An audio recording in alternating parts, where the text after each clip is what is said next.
So I was reading through the Old Testament again, and there's a verse that struck me, and it was talking about the altar of sacrifice to our God, and kind of how it all made sense to me in the end, because I was thinking about where I make my sacrifice to God. What does my altar look like?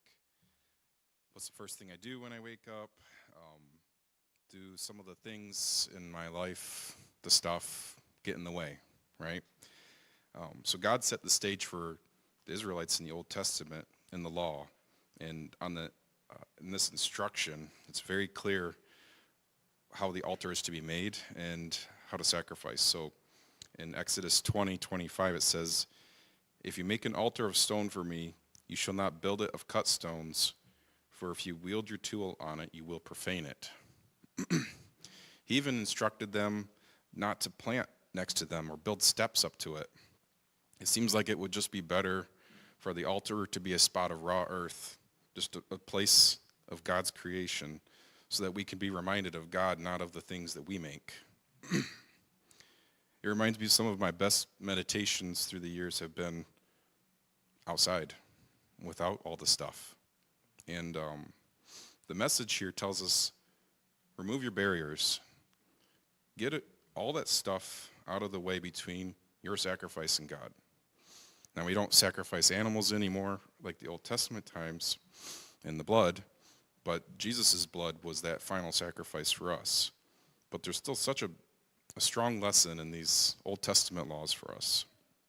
So I ask myself, how many things get in the way? How many things distract me? Usually man-made things, right? And God sent his son Jesus to die for us.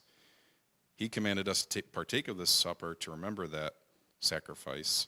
And when we take it, it's always good for me to kind of wrap up the whole story, the Old Testament, the New Testament, and what God's plan is for us, and how those laws were fulfilled, but have such a strong meaning to the sacrifice. And I kind of want to wrap it up with Matthew 27:50.